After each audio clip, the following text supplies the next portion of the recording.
ओम नमः सिद्धेभ्य। एष सुरासुरमणिसिन्धवन्दितं धोदघायिकं ममलं प्रणमामि वर्धमानं तीर्थं धम्मस्य कर्तारम्। ठीक है।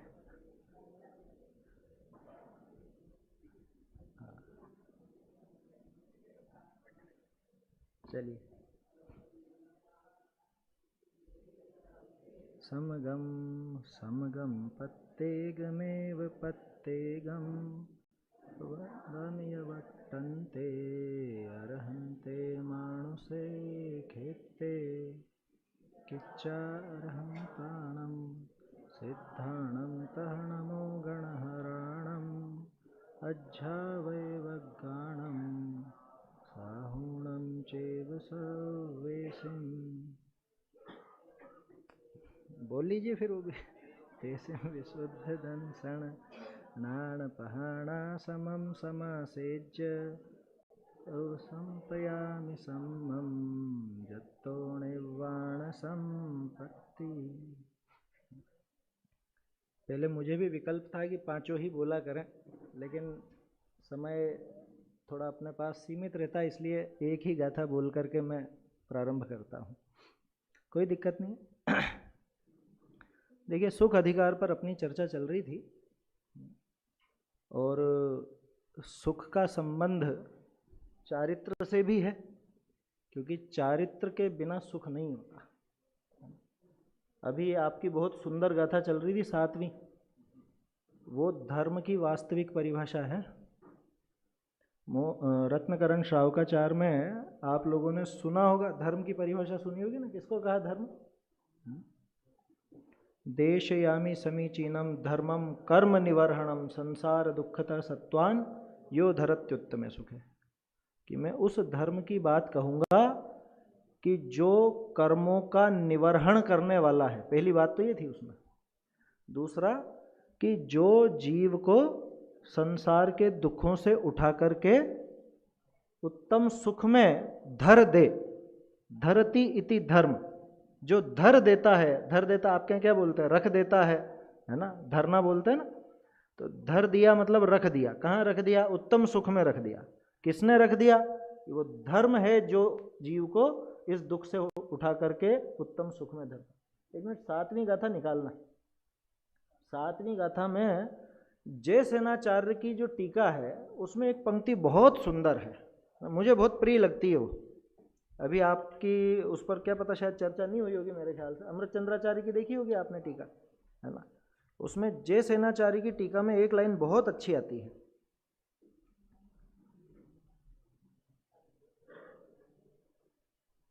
हाँ, जयसेनाचार्य वाली लाइन देखो आप, है ना। मुझे दिख नहीं रहा कौन सी लाइन चल रही है आपसे। इसमें एक लाइन दिखेगी आपको, ये हु स्फुटम इति दिख रहा।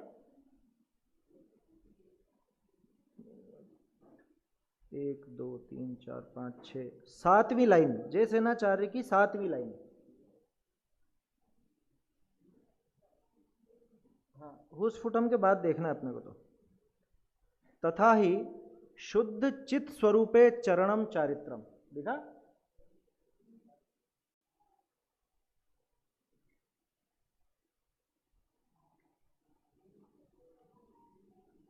नहीं आया क्या इसमें? मुझे दिख नहीं रहा वहां, क्या दिख रहा है आपको?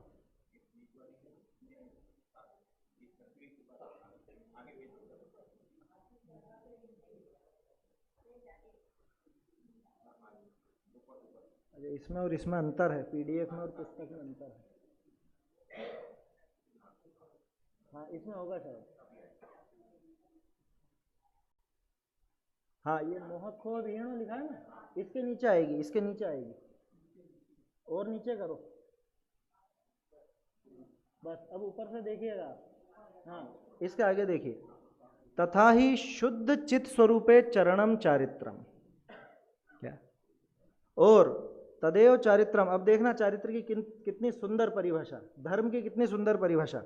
मिथ्यात्व रागादि संसरण रूपे भाव संसारे पतंतम प्राणिनम उद्धृत्य निर्विकार शुद्ध चैतन्य धरती इति धर्म। अभी क्या पढ़ा था रत्नकरण में, क्या पढ़ा अपन ने? हाँ? कि जो जीव को संसार के दुखों से उठा करके उत्तम सुख में धर देता है। बात अधूरी थी, उत्तम सुख कहाँ पर, लेकिन तो वो कहा निर्विकार शुद्ध चैतन्य धरती इति धर्म। दोनों को मिला दो, ये धर्म की परिभाषा पूरी हो गई आपकी।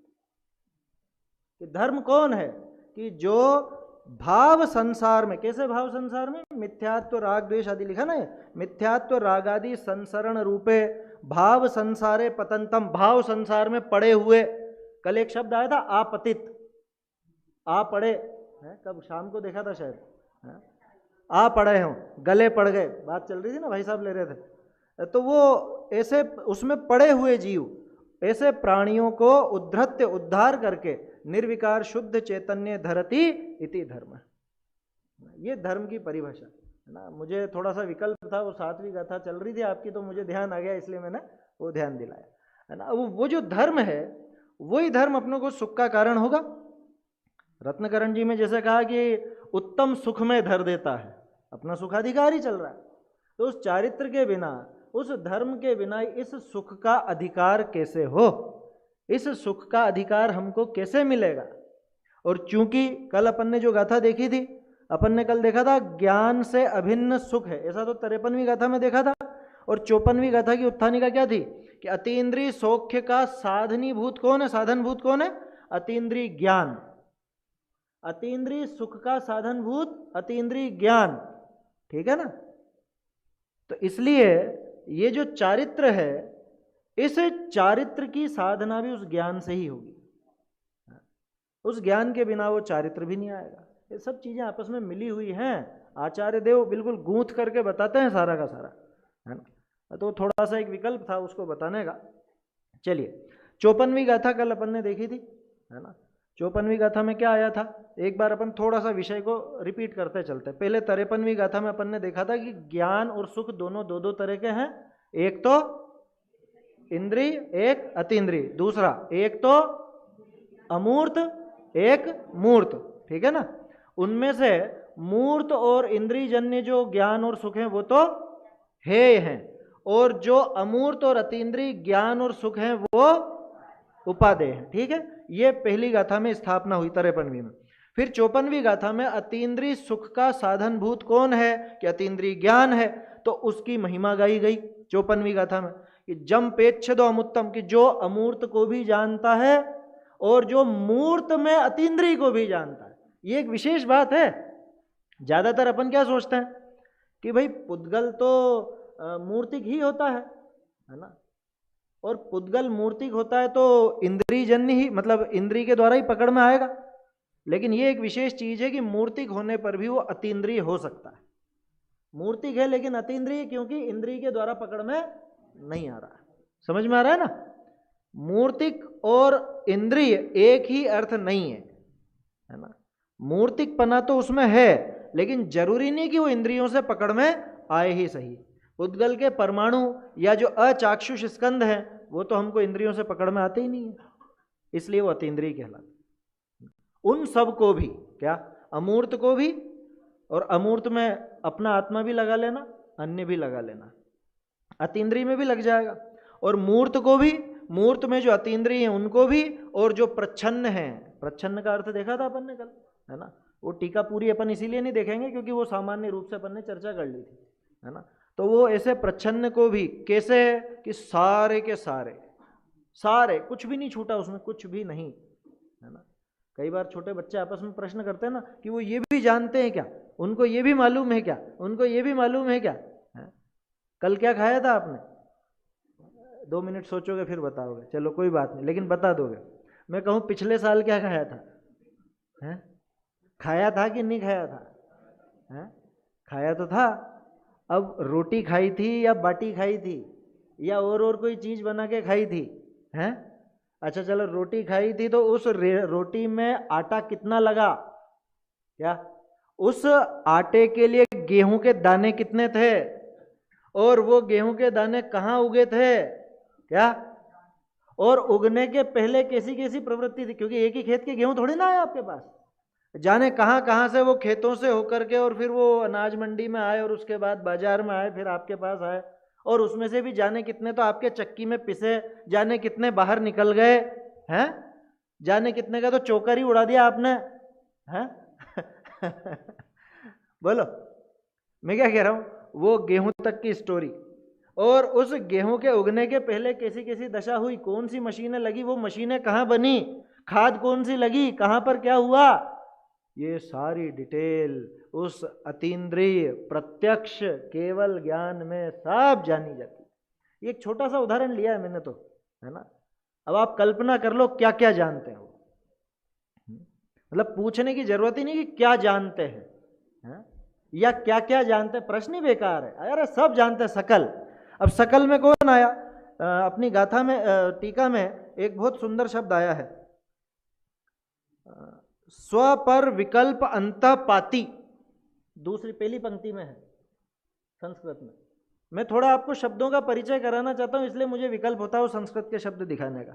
भाई आप लोग, मेरे ख्याल से कोई भी नया स्वाध्यायी तो नहीं है ना, ऐसा तो मैं मान के चलता हूं कि यहां बैठा हुआ कोई भी नया स्वाध्यायी तो नहीं है।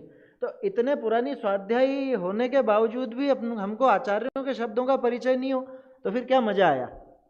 थोड़ा सा मुझे उसका पक्ष रहता है ना। हाँ, अच्छा आप पहली बार बैठो, कोई दिक्कत नहीं है, पहली बार में भी समझ में आएगा। नहीं आया समझ में तो पूछना, मुझे तो चर्चा में रस आता है, देखो, है ना।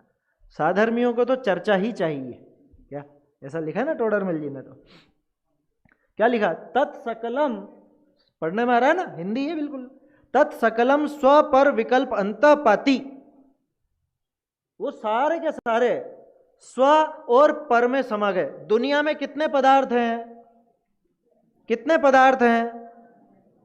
अनंत अनंत अनंत। अरे सिर्फ दो पदार्थ हैं, अपने को दो से ही मतलब है, स्व और पर, हो गया काम। क्या भेद विज्ञान में कितने चाहिए? युगल जी बाबूजी एक बात कहते थे, भेद विज्ञान में फर्स्ट पार्टी कौन होगा? Capital I. इंग्लिश का कैपिटल आई किसके लिए आता है? मेरे लिए, स्वयं के लिए। और सेकंड पार्टी कि पूरी दुनिया में जिसको चाहो लगा लो, जो मर्जी लगा लो। क्या दुनिया में आपको जो कुछ भी नजर आता है वो सब किस में आ गया? पर में। तो ये आचार्य देव यही कह रहे हैं, तत्सकलम स्व पर विकल्प अंतः पाती। आया समझ में? स्व और पर के विकल्प में ही समा गई पूरी दुनिया, क्योंकि उनमें से सिर्फ एक पदार्थ स्व है और बाकी सारे के सारे पर हैं। क्या कहते थे गुरुदेव? एक और राम ने एक और राम, है ना। ये तो आपका परिचित शब्द है। तो गुरुदेव के शब्दों से परिचय, ऐसे आचार्यों के शब्दों से भी थोड़ा सा परिचय करो, ठीक है। इसके आगे टीका में वही ये प्रच्छन्न की व्याख्या विशेष है, वो अपन ने कल चर्चा कर ली, इसलिए उसको छोड़ करके आगे बढ़ते हैं अपन, है ना, क्योंकि आगे का भी विषय अपने को लेना है। अब इसी टीका में जो अंतिम पैराग्राफ है वो थोड़ा सा खास है। क्या देखिए क्या लिखा है यहाँ पे, प्रत्यक्ष किसको कहा और परोक्ष किसको कहा। प्रत्यक्ष और परोक्ष की परिभाषा, जो लोग नोट्स बनाते हैं ना वो इसको नोट कर लो कि प्रत्यक्ष किसे कहा, क्या है प्रत्यक्ष का मतलब और परोक्ष का मतलब क्या है। हिंदी से ही देख लेते हैं, है ना, वो संस्कृत में आपको थोड़ा सा दिक्कत होगी। जिसे अनंत शुद्धि का सद्भाव प्रकट हुआ है, ठीक है, जिसे अनंत शुद्धि का सद्भाव प्रकट हुआ है, ऐसे चैतन्य सामान्य के साथ अनादि सिद्ध संबंध वाले एक ही अक्ष नामक आत्मा के प्रति जो नियत है। क्या अर्थात जो ज्ञान आत्मा के साथ ही लगा हुआ, नियत का अर्थ यह है ना, आत्मा के द्वारा सीधा प्रवृत्ति करता है, जो इंद्रियादिक अन्य सामग्री को नहीं ढूंढता और जो अनंत शक्ति के सद्भाव के कारण अनंतता को प्राप्त है, ऐसे उस प्रत्यक्ष ज्ञान को जैसे दाह्याकार दहन का अतिक्रमण नहीं करते, उसी प्रकार ज्ञेयाकार ज्ञान का अतिक्रम यानी उल्लंघन न करने से यथोक्त प्रभाव का अनुभव करते हुए उपर्युक्त पदार्थों को जानते हुए कौन रोक सकता है। अर्थात कोई नहीं रोक सकता, इसलिए वह अतीन्द्रिय ज्ञान उपादेय है। समझ में आया? नहीं आया? नहीं आया, मुझे मालूम है बहुत सौ को नहीं आया। जिन्होंने पहले नहीं पढ़ा होगा या गुरुदेव के नहीं सुना होगा उनको नहीं आया होगा, कोई दिक्कत नहीं, अपन समझने के लिए बात कर रहे हैं। ये जो पैराग्राफ है ये केवल ज्ञान की महिमा दिखाने वाला है। ये पैराग्राफ मैंने क्यों पढ़ा ये अभी आपको समझ में आएगा अगली गाथा में, क्योंकि तुलना की ना अतीन्द्रिय ज्ञान की और इंद्रिय ज्ञान की, तो आपको समझ में आएगा।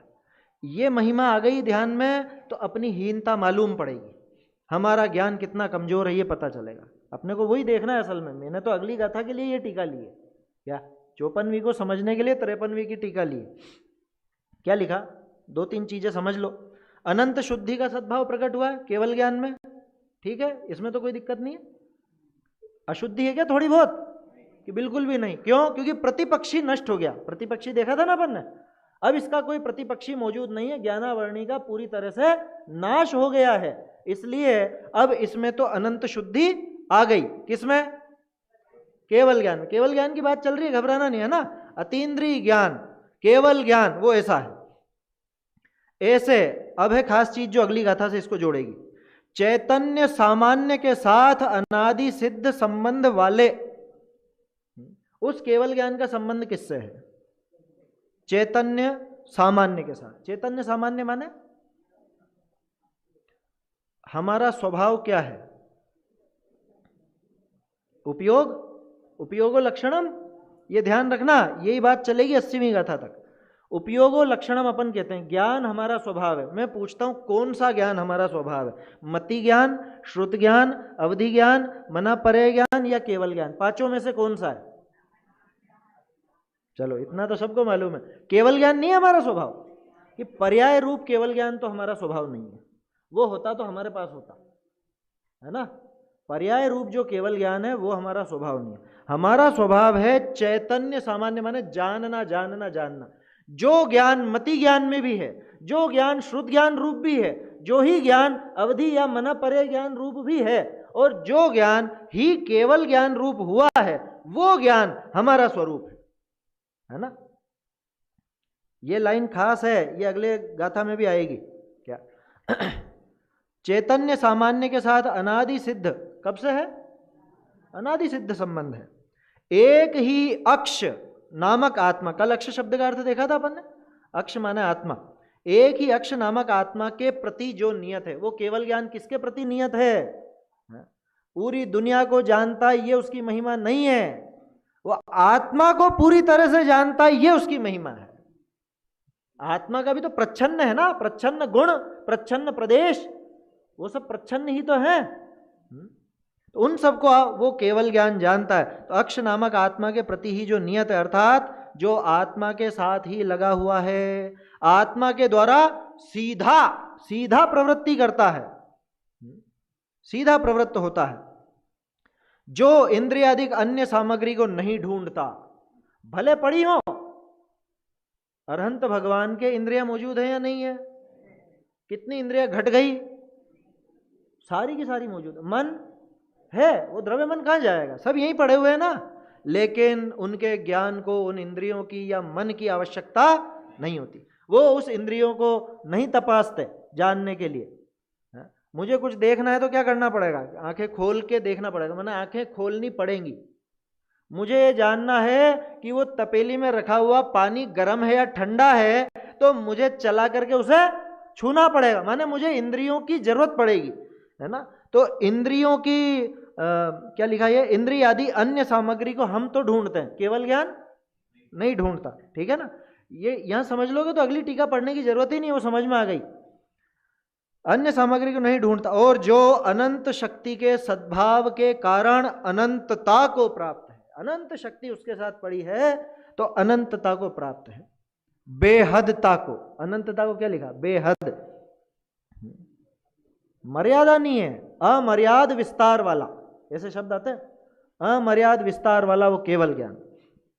ऐसे उस प्रत्यक्ष ज्ञान को, क्या ऐसे उस प्रत्यक्ष ज्ञान को, अब ये क्या असल में हिंदी जो हुई ना, वो हिंदी जो इसकी बनी है उस वजह से थोड़ा सा आपको क्लिष्ट ऐसा लगेगा। क्या करें, वो भी आचार्य की जो भाषा थी उसको जैसे तैसे हिंदी में उतारा है। अब इसको छोड़ दो। उस प्रत्यक्ष ज्ञान को कौन रोक सकता है? अब समझ में आ गया? ऐसा आप तोड़ दोगे तो समझ में आ जाएगा। उस प्रत्यक्ष ज्ञान को कौन रोक सकता है? अब पीछे वापस चलो, यथोक्त प्रभाव का अनुभव करते हुए कौन रोक सकता है? अब समझ में आ रहा? उस प्रत्यक्ष ज्ञान को, उस यथोक्त प्रभाव का, इतने सामर्थ्य का, इस बेहद प्रभाव का अनुभव करते हुए कौन रोक सकता है? प्रभाव क्या है? कौन सा प्रभाव? अरे उस अनंत सुख का अनुभव करते हुए कौन रोक सकता है, ये कहना चाह रहे हैं वो। क्योंकि सुख का साधनभूत ज्ञान बताया ना, तो अतीन्द्रिय सुख, अनंत सुख का साधनभूत अतीन्द्रिय ज्ञान, अनंत ज्ञान, ठीक है ना। तो जब वो अनंतता को प्राप्त है, ऐसे उस प्रत्यक्ष ज्ञान को यथोक्त प्रभाव का अनुभव करते हुए कौन रोक सकता? और पीछे चलो, ज्ञेयाकार ज्ञान का अतिक्रम न करने से, ज्ञेयाकार ज्ञान का अतिक्रम, ये आपके वो 20-22 गाथा के आसपास आएगा, ज्ञान सर्वगत है और वो सारा है ना। तो ज्ञेयाकार कहा जाता है। वास्तव में ज्ञान जो है वो ज्ञेयाकार है या ज्ञानाकार है? इसमें तो मुझे समझाने की जरूरत नहीं है। अध्यात्म का अभ्यास तो सबको पड़ा हुआ है, लेकिन ये आचार्यों के मूल शब्द या वो भाषा आती है या प्रवचन सार जी की बात आती है तो अपन सोचते हैं क्या आ गया, कुछ भी नहीं है, वो की वही चीज है। नाम ज्ञेयाकार क्यों दिया? कि व्यवहार से दिया, क्योंकि दिखा रहे ना क्या क्या जानने में आ रहा है, तो वो सब दिखाना भी जरूरी है। ज्ञान की सामर्थ्य को दिखाने के लिए वो व्यवहार से कथन भी चला करता है, ठीक है। और क्या कहा, ये खास बात, जैसे दाह्याकार दहन का अतिक्रमण नहीं करते। अब ये क्या चीज है? दाह्याकार दहन का अतिक्रमण नहीं करते। दहन माने आग, दहन माने आग, ठीक है ना। दहन माने आग, और दाह्य माने जो आग में जल रहे हैं। अब ये बताओ, कोई लकड़ी का गट्ठा है ना, क्या बोलते हो आप, लकड़ी का टुकड़ा, अब वो आपने जलाया, वो जो आग जली उसमें, वो क्या उस दहन का अतिक्रमण कर सकता है? माने दहन के बाहर तो नहीं है ना, जो कुछ है दहन यानी आग के अंदर ही है। लकड़ी जल रही है तो लकड़ी आग के बाहर तो नहीं है, आग जरूर लकड़ी के बाहर आप कह सकते हो, लेकिन लकड़ी तो आग के अंदर ही है ना। तो दाह्याकार किसका उल्लंघन नहीं कर सकता? दहन का, यानी आग का उल्लंघन नहीं कर सकता।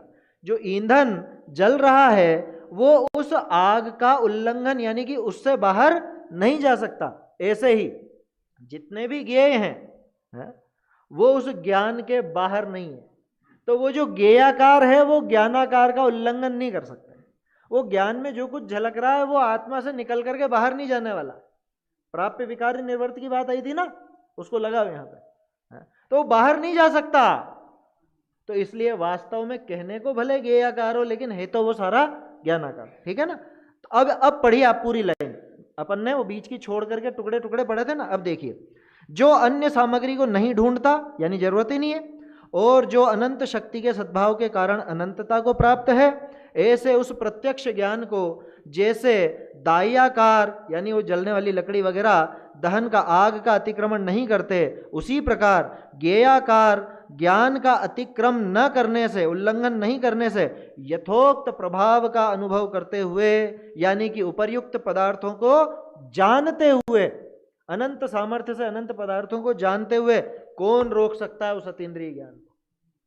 ये उसकी ताकत है, अर्थात कोई नहीं रोक सकता। इसलिए वह अतीन्द्रिय ज्ञान उपादेय है। ये 53-54वीं गाथा थी, है ना।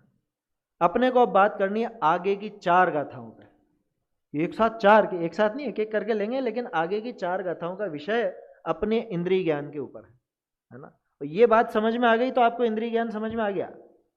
क्योंकि केवल ज्ञान में जो गुण दिखे उन सभी गुणों का हमारे इस इंद्रिय ज्ञान में, इस क्षयोपशमिक ज्ञान में अभाव है। हमारा ज्ञान इन सब विशेषणों से रहित है, इस वजह से इतना कमजोर है। बस ये समझ में आ गई आपको 4 गाथा, है ना। अब पढ़ते हैं। देखिए 1 मिनट 54 की उत्थानिका संस्कृत में देखना, फिर उसके बाद 55 की उत्थानिका लगाएंगे। क्या लिखा था? अथ अतीन्द्रिय सौख्य साधनी भूतम अतीन्द्रिय ज्ञानम उपादेयम अभिष्ठौति, ठीक है।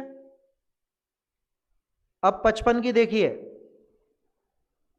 अथ इंद्रिय सौख्य साधनी भूतम इंद्रिय ज्ञानम हेयम प्रणिंदति। आचार्य के शब्द देखो, वहां क्या था? अभिष्ठौति, अभिष्ट है, प्रशंसनीय है, क्यों? क्योंकि वो अतीन्द्रिय सौख्य का साधनी भूत है। समझ में आ रहा है ना? नहीं आए तो बोल दीजिएगा, है ना? मेरे ख्याल से आ रहा होगा, मैं अब और क्या बताऊं उसमें, है? इंद्र अतीन्द्रिय सौख्य का जो साधन भूत था, उस अतीन्द्रिय ज्ञान को तो अभिष्ट होती उसकी तो प्रशंसा की गई, है ना, अभिनंदन किया गया। और यहां क्या कह रहे हैं? अथ इंद्रिय सौख्य साधनी भूतम, जो इंद्रिय सुख का साधन भूत है, ऐसा इंद्रिय ज्ञानम हेयम, छोड़ने लायक है। प्रणिंदती, क्या है प्रणिंदती? निंदा करते हैं। निंदती लिख देते, प्रणिंदती प्र और लगा दिया, माने बहुत जबरदस्त निंदा करते हैं। क्या ये तुम्हारा जो ज्ञान है, ये ज्ञान बिल्कुल बेकार है, थर्ड क्लास, ये आचार्य देव अपने से कह रहे हैं। इस ज्ञान का घमंड तो कभी करना ही नहीं, और इसमें संतुष्ट मत होना, है ना? ठीक है साहब, ज्ञान और सुख का जोड़ा तो था ना, तो थोड़ा बहुत तो कुछ मिलेगा, है? ज्ञान और सुख का जोड़ा है, ये आपने कल बताया, आचार्य देव ने बताया अपने को, है? और अभी पीछे अतीन्द्रिय सुख का कारणभूत अतीन्द्रिय ज्ञान को बताया। तो इंद्रिय सुख तो मिलेगा ना? मिलेगा, बिल्कुल मिलेगा, इंद्रिय सुख मिलेगा। अब प्रश्न यह है कि इंद्रिय सुख वास्तव में सुख है क्या? हमें तो सुख लगता है, लेकिन मिठाई विठाई खाने में कुछ अच्छा लगता है कि नहीं, है? लगता है ना? और लाइटें चल जाए तो अभी परेशान हो जाते हैं, अरे लाइट क्यों नहीं आ रही है उर्विश भैया? ये लाइट क्यों नहीं आ रही है? फिर वहां पे सब फोन लगाएंगे कि क्या हुआ क्या नहीं व्यवस्था, क्योंकि गर्मी सहन नहीं हो रही है, तो पंखे में आनंद लग रहा है, सुख लग रहा है, इंद्रिय सुख। अरे स्वीकार तो करो, तभी तो निषेध होगा, है? सुख है ना? लगता है। आचार्य देव अभी बताएंगे सुख है कि नहीं। चलो अब गाथा देखते हैं 55वीं। जीवो स्वयं अमुत्तो मुत्ति गदो तेण मुत्तिना मुत्तम ओगेण्णित्ता जोगम जाणदि वा तम न जानादि। देखो क्या कह रहे हैं, जीवो स्वयं अमुत्तो, कि जीव स्वयं तो अमूर्तिक है, ठीक है ना? ये तो हमारा स्वरूप हो गया, सरल है। जीवो स्वयं अमुत्तो, कि जीव स्वयं अमूर्तिक है, मूर्तिक पना तो नहीं है। व्यवहारामुत्ति बंधा दो, द्रव्य संग्रह में आता है, ये व्यवहार से तो है ना, व्यवहार से मूर्तिक है और निश्चय से अमूर्तिक है, सही है? तो अरे व्यवहार से लिखा ना, व्यवहारो मुत्ति बंधा दो द्रव्य संग्रह में, तो जीव व्यवहार से मूर्तिक है या नहीं है? ना आप हाँ बोल रहे हो ना नहीं बोल रहे हो, मुझे समझ नहीं आ रहा, समझ रहे हो कि नहीं? अरे ये आप पर्याय दृष्टि द्रव्य दृष्टि मत लगाओ, अभी मैं सिर्फ जो पूछ रहा हूं उतना बताओ। व्यवहार से जीव मूर्तिक है या नहीं? सबने है कर दिया। टोडरमल जी कहेंगे वस्तु निश्चय से या व्यवहार से होती नहीं है, कही जाती है। जीव अमूर्तिक ही है। क्या लिखा? निश्चय के कथन को और व्यवहार के कथन को कैसा मानना कि निश्चय से जैसा कहा गया है वास्तव में वस्तु वैसी ही है, ऐसा स्वीकार करना, और व्यवहार से जो कहा गया है वास्तव में वस्तु वैसी है नहीं, किसी अपेक्षा, किसी लाग लपेट से, कोई और कारण से समझाने के लिए कही गई है। तो जब आचार्य देव कहते हैं व्यवहारा मुत्ति बंधा दो, तो व्यवहार से जीव को मूर्तिक कहा गया है नहीं। हमेशा ध्यान रखना, ये बात तो बिल्कुल क्या बोलते हो गांठ बांध लो। क्या कोई भी वस्तु न निश्चय से कुछ होती है न व्यवहार से होती है ना? आत्मा निश्चय से शुद्ध है या नहीं है? कि नहीं है। आत्मा शुद्ध है, निश्चय उसको विषय बनाता है। आया समझ में? आत्मा अशुद्ध है ही नहीं, उसको अशुद्ध, उसमें अशुद्धता की कल्पना व्यवहार नहीं करता है ना? तो व्यवहार नए अशुद्धता की कल्पना करता है, ऐसे ही व्यवहार नए मूर्तिक पने की कल्पना करता है। चलो वापस आ जाओ कथा पर। जीवो स्वयं अमुत्तो, निश्चय से व्यवहार से, कह रहे अपेक्षा की जरूरत नहीं है, जीव तो अमूर्तिक ही है, ये स्वीकार करो तो निश्चय की बात हो गई। ठीक है, अब लेकिन समस्या क्या है, मुत्ति गदो, कि मूर्तिकता को प्राप्त हुआ। आचार्य देव ने कह दिया कि जीव अमूर्तिक होने पर भी मूर्तिक को प्राप्त हुआ। कौन से मूर्तिक को, ये दिख रहा है ना, ये शरीर, ये 5 इंद्रियां, इनको प्राप्त हुआ। तो जीव स्वयं अमूर्तिक होते हुए भी मूर्तिक पने को प्राप्त हुआ। सरल है। अरे करोड़पति ने भिखारी की शरण ली, तेण इस वजह से मुत्तिणा मुत्तम ओगेण्यता जोगम जान दी, ये पूरा एक वाक्य बनेगा। तेण इस वजह से, किस वजह से, मुत्ति गदो, कि मूर्तिक को प्राप्त हुआ ना, मूर्तिक पने को प्राप्त हुआ, इस वजह से मुत्तिणा, मूर्तिक के द्वारा। कौन मूर्तिक के द्वारा, शरीर के द्वारा, 5 इंद्रियों के द्वारा, ठीक है ना, 5 इंद्रियों के द्वारा मुत्तम यानी कि मूर्त को जान दी, जानता है। कैसे जानता है, औगण्यता, औगण्यता यानी अवग्रह करके।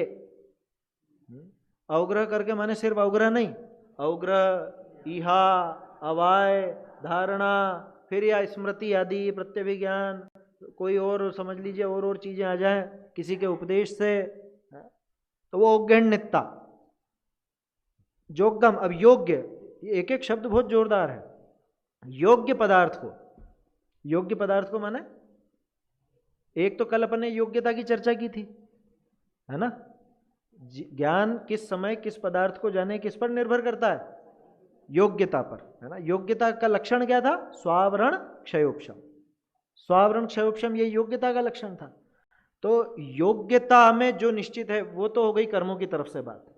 दूसरी बात, इंद्रियों के जो योग्य है, इंद्रियों के जो योग्य है, तो माने अब इंद्रियों की योग्यता भी चाहिए। बहुत बहुत पराधीनता है, बहुत ज्यादा। क्या, वो क्षयोपशम तो है ही सही, उसके अलावा इंद्रियां भी वैसी चाहिए, बाहर में प्रकाश आदि वो सब वो भी चाहिए, है ना, उसके बिना नहीं होगा। तो औगण्यता जोगम जान दी, ऐसे करके वो जानता है, मूर्तिक से जानता। कौन, अमूर्तिक। अमूर्तिक होने पर भी आत्मा ये मूर्तिक का आश्रय लेने के कारण, मूर्तिक के कारण, मतलब मूर्तिक से मूर्त को, सब जगह मूर्त मूर्त मूर्त भरा गया। इस अमूर्त के महल में मूर्त का कब्जा हो गया। क्या, इस अमूर्त आत्मा के महल में मूर्त का कब्जा हो गया, क्योंकि मूर्त का आश्रय लिया। देखो एक गलती, सिर्फ एक गलती, मूर्त का आश्रय लिया तो सारा काम, है ना। मुत्तिणा मुत्तम है, जान दी, जान लेता, चलो जानता तो ना, नहीं, वा तम न जान दी, या नहीं भी जानता है। कितनी बड़ी समस्या, कि आप ज्ञान की बात कर रहे हो तो जानने को लो ना, कि नहीं जानता भी है नहीं भी जानता है। कल अपन ने पढ़े थे ना, कदाचित, ऐसे ऐसे विशेषण आए थे, पराधीनता भी थी, कदाचित पना भी था, और सब बातें थी।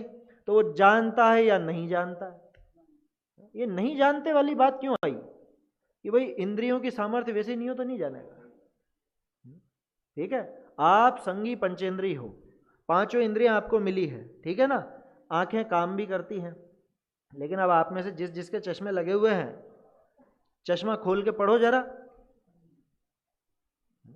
कि नहीं साहब अब नहीं हो रहा पढ़ने को। क्यों, कि वो जानती तो है लेकिन पावर कम है, तो उसकी पावर भी चाहिए, है?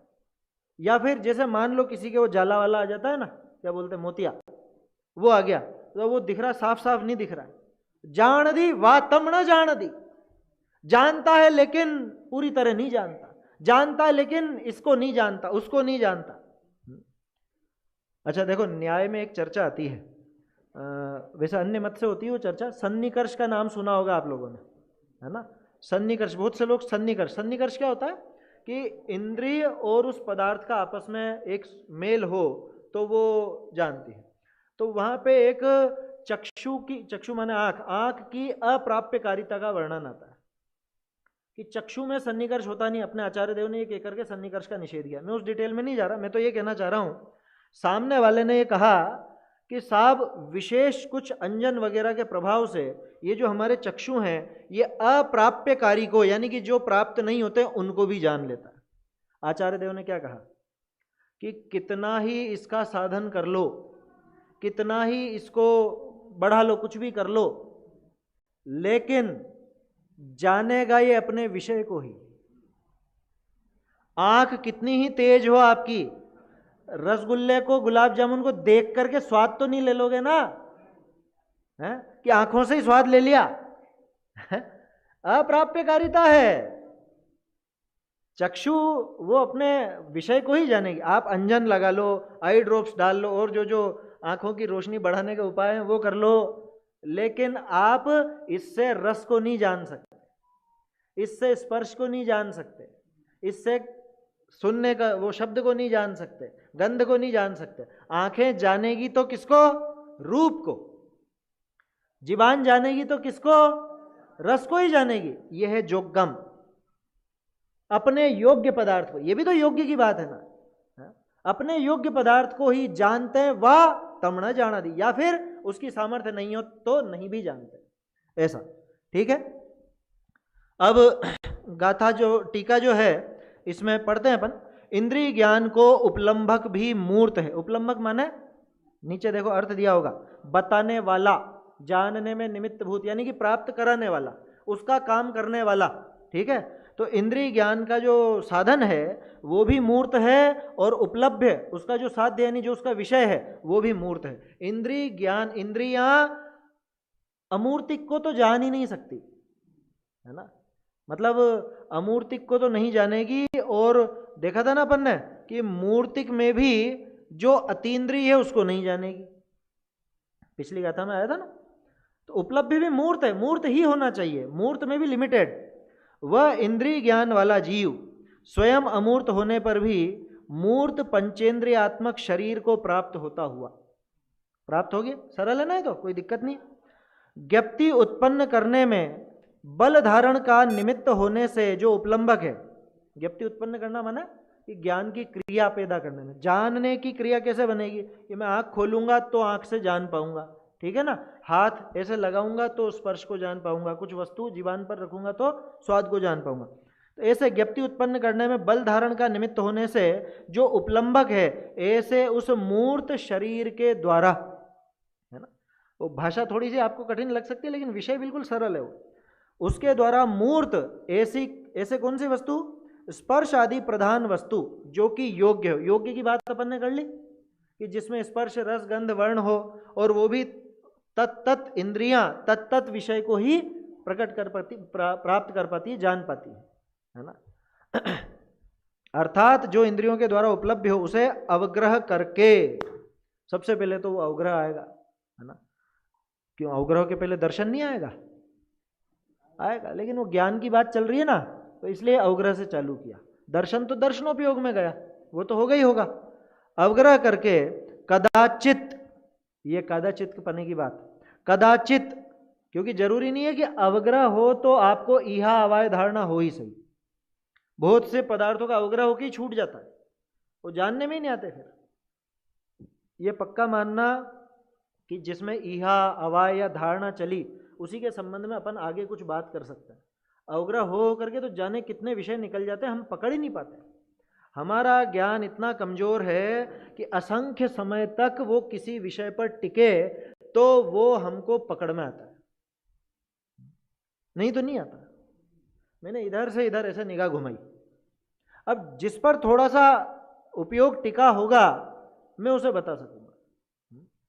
1000 लोगों की भीड़ में, है ना, अभी जैसे आप कितने 200-300 तो बैठे हो, अब इसमें कोई छोटा बच्चा वो आए और वो अपनी माँ को देखे और वो देख लिया उसने, अब फिर वापस वो बाहर जा रहा है। अब दूसरा बच्चा उससे पूछे कि तूने मेरी मम्मी को देखा क्या, कि वो भी वहीं बैठी है। अब वो बच्चा क्या कहेगा कि मुझे नहीं पता, मैंने तो बस मेरी मम्मी को देखा, कि और इतनी सारी मम्मियां भी तो बैठी हैं, लेकिन मुझे तो मेरी मम्मी दिखी, उसके अलावा नहीं। समझ में आ रही है बात? तो वो ऐसा है। अब बाकी का क्या हुआ कि बाकी का वो अवाय धारणा वगैरह नहीं बनी तो नहीं बनी। अरे ये फोटो देखो, ये वहीं बैठे हुए थे, आपके पास ही बैठे थे। अरे होंगे, मुझे पता नहीं। क्यों? कि न उसका अवाय हुआ, न धारणा बनी, कुछ नहीं बना। धारणा नहीं बनी तो आगे तो याद आने वाला ही नहीं, बिल्कुल नहीं आने वाला। तो हमारा ज्ञान इतना कमजोर है। कादाचित, कभी कभी जाना, लेकिन नहीं जाने जैसा। उससे आगे आगे की शुद्धि के सद्भाव के कारण उसे जानता है, और कदाचित अवग्रह से आगे आगे की शुद्धि के असद्भाव के कारण नहीं जानता। अब ये शुद्धि का सद्भाव और अशुद्धि का सद्भाव क्या है? क्षयोपशम।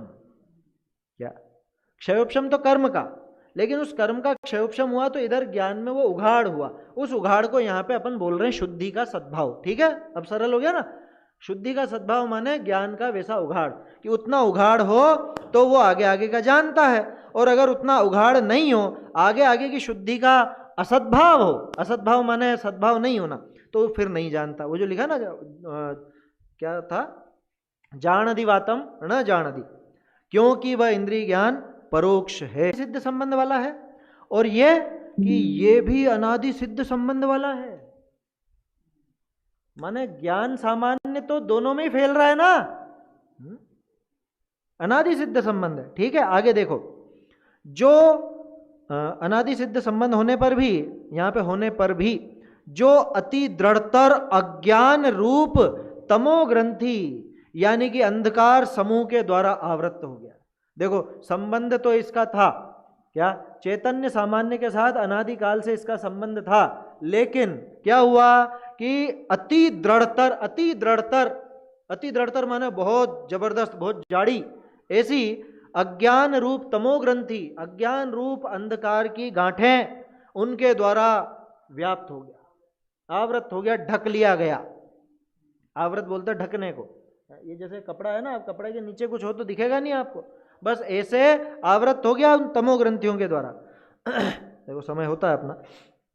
अति दृढ़तर अज्ञान रूप तमो ग्रंथि द्वारा आवृत हो गया। ऐसा आत्मा पदार्थ को स्वयं जानने के लिए असमर्थ होने से, वहां क्या था, अक्ष नाम आत्मा के प्रति जो नियत है ना, और आत्मा से ही लगा हुआ है। अब देखना यहां पे, यहां स्वयं जानने के लिए असमर्थ हो गया। देखो, ज्ञान सामान्य जो था वो हमारा स्वभाव था ना, माने स्वभाव में जानने की ताकत थी, तो जानता अपने आप, क्यों नहीं जान रहा? ये आवृत हो गया, ढक गया, ये अज्ञान रूप तमो ग्रंथियों से आवृत हो गया। तो ऐसे आत्मा, ऐसा आत्मा पदार्थ को, कौन से पदार्थ को, कौन से पदार्थ को, स्व और पर दोनों, अंतपाती है ना वो, स्व पर अंतपाती, ऐसा देखा था अपन ने। सारे ही पदार्थ जो कि स्व और पर के विभाग में शामिल हैं, ऐसे पदार्थों को स्वयं जानने के लिए असमर्थ होने से अब वो खुद नहीं जान सकता, खुद नहीं जान सकता। जैसे जिसको चश्मा लगा है, वो आंख खुद, मतलब देखने का काम तो आंख ही करेगी, चश्मा नहीं करेगा, लेकिन वो सहायता लगेगी, अब खुद नहीं जान सकता। ऐसे ही सिर्फ उदाहरण को उतना ही लेना, वास्तव में आंख नहीं देखती है ना, ये आपने इंद्रियों वाले पाठ में पढ़ रखा है। आंख नहीं देखती है, कान नहीं सुनते हैं, देखने जानने वाला तो आत्मा है, ज्ञान है। ठीक है ना। ऐसा आत्मा पदार्थ को स्वयं जानने के लिए असमर्थ होने से, अब देखो ये हमारे ज्ञान की हीनता, ये विशेषण बहुत अच्छे हैं। उपात्त और अनुपात्त पर पदार्थ रूप सामग्री को ढूंढने की व्यग्रता से, उपात्त माने प्राप्त, अनुपात्त माने अप्राप्त। प्राप्त क्या क्या है अपने को, शरीर है तो इंद्रियां प्राप्त है, पांचों इंद्रियां तो प्राप्त है, और बाकी चीजें अप्राप्त हैं, उनको अलग से प्राप्त करना पड़ता है। जैसे कि प्रकाश, पुस्तक, ये स्लाइड वगैरह, या और चीजें भी, परोपदेश, ये सब। क्या कहा, तो उपात्त और अनुपात्त पर पदार्थ रूप सामग्री, ये सामग्री जानने की नहीं है, जानने के साधनों की है। जानने के कुछ साधन तो इसको उपात्त है और जानने के कुछ साधन अनुपात्त हैं, उनको ढूंढने की व्यग्रता से हमको कितनी आकुलता होती है? हम उनको ढूंढना चाहते हैं। जैसे अभी लाइट चली जाए, अंधेरा हो जाए, अरे लाइट जलाओ, लाइट जलाओ, ये ढूंढने की व्यग्रता, जानने की आकुलता, है ना। देखो इसको अपन शाम को थोड़ा और ले लेंगे, अभी समय हो गया अपना, पढ़ देता हूं बस इसको। उपात्त और अनुपात्त पर पदार्थ रूप सामग्री को ढूंढने की व्यग्रता से अत्यंत चंचल, तरल, अस्थिर वर्तता हुआ अनंत शक्ति से च्युत होने से, मैं आपसे ये कहना चाहता हूं, पिछली गाथा की टीका एक बार देख लेना फ्री टाइम में आप, ये इससे विपरीत मिलेगी इसमें। क्या, अनंत शक्ति से च्युत होने से अत्यंत विक्लव वर्तता हुआ, महामोह मल्ल के जीवित होने से पर परिणति का अभिप्राय करने पर भी पद पद पर ठगाता हुआ परमार्थतः अज्ञान में गिने जाने योग्य है, इसलिए वह है। ये तुम जिस ज्ञान की बात करते हो वो तो अज्ञान में गिने जाने योग्य है।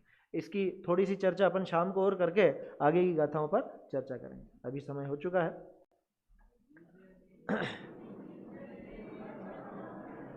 यह अनंत उपकार है इसके लिए जिन